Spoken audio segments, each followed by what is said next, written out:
Hello, hello.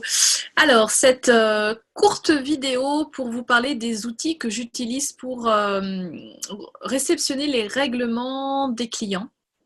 Avant, j'utilisais PayPal et les virements et je vais vous expliquer pourquoi j'utilise beaucoup moins PayPal, quasiment plus maintenant, et beaucoup moins les virements, quasiment plus non plus.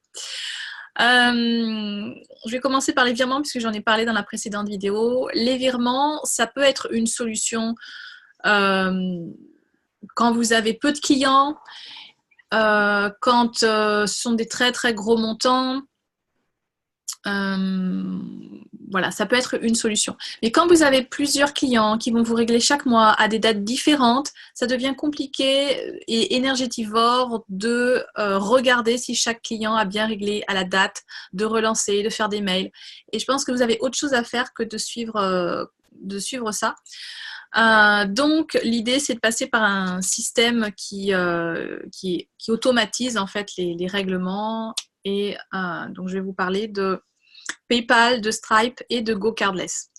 Alors PayPal, je ne l'utilise plus parce que c'est celui qui a des frais les plus élevés.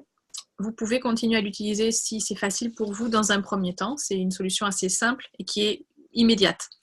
PayPal, c'est 3,4% de commission sur vos paiements, sur ce que vous recevez, plus 1,99 € par transaction. Donc, ça fait rapidement PayPal prend beaucoup de frais en fait sur chaque transaction que vous recevez. Donc c'est pratique, c'est un système rapide, vous pouvez le mettre en place. Mais en avançant, vous pouvez aussi utiliser d'autres outils. Donc je vais vous parler des deux que j'utilise moi. Donc Stripe, c'est un outil qui vous permet d'enregistrer le numéro de carte bancaire du client en ligne, donc outil complètement sécurisé. Cette plateforme Stripe, il va falloir que vous l'intégriez ensuite sur une page, soit sur une page de votre site internet avec par exemple WooCommerce ou des outils sur WordPress si vous êtes sur WordPress. Ou alors, vous pouvez aussi l'utiliser sur, par exemple, des plateformes comme Learnybox. Donc, Learnybox est une plateforme pour héberger une formation en ligne. Il y a également des pages de vente et il y a également des pages où vous pouvez juste mettre votre,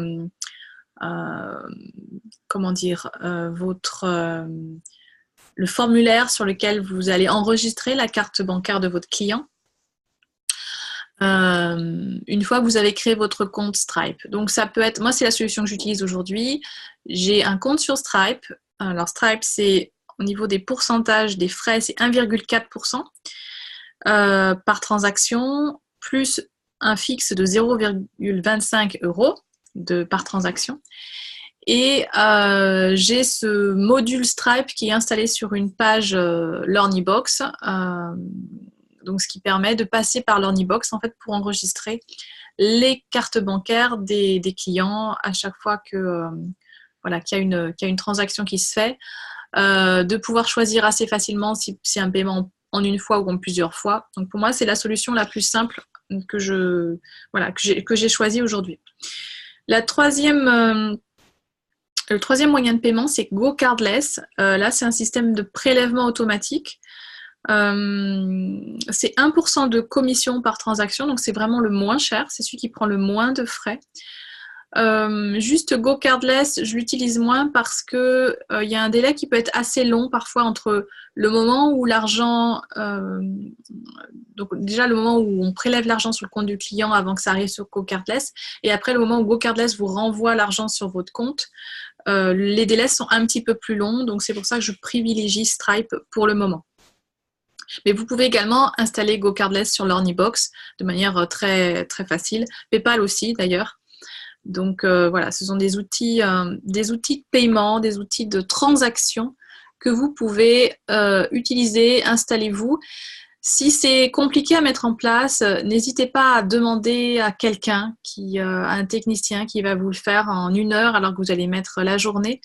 Voilà, ça c'est à vous de voir. en ce qui me concerne, je n'ai pas fait l'installation de Stripe ni de GoCardless. J'avais demandé à quelqu'un de me le mettre en place.